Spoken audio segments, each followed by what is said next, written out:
A resposta anterior ao medo é conhecida por ansiedade. Na ansiedade, o indivíduo teme antecipadamente o encontro com a situação ou objeto que lhe possa causar algum mal. Sendo assim, é possível traçar-se uma escala de graus de medo, no qual o máximo seria o pavor e o mínimo uma leve ansiedade. O Império Medo foi uma entidade política que, do final do século VII a.C. até meados do século VI a.C., dominava todo o planalto iraniano. O medo emergiu como uma das grandes potências do Médio Oriente. As fronteiras do país foram estendidas para leste e oeste com a subjugação dos povos vizinhos.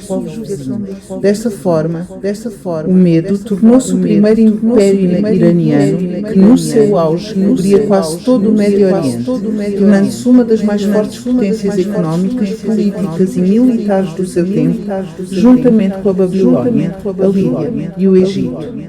Antes do seu estabelecimento, os povos iranianos viviam em comunidades tribais menores e não havia hierarquia de governo. Mas as guerras constantes com os invasores assírios levaram-nos à unificação, isto é, à criação de uma monarquia poderosa que se tornou base para todas as dinastias iranianas subsequentes.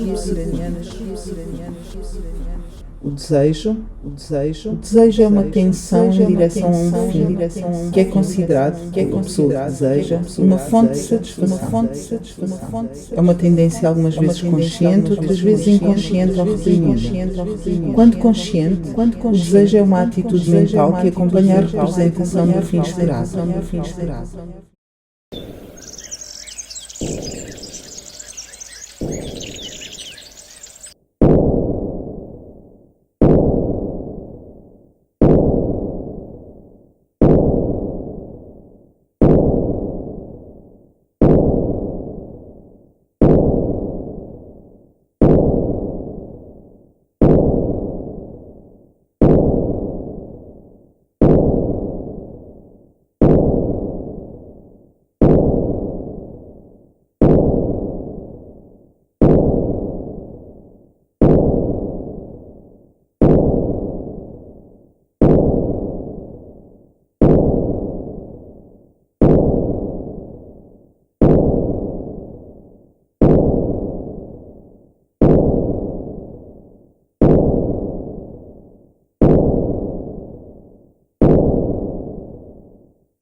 Emoções como o medo e o desejo são tantas vezes usadas como parte de processos de branding.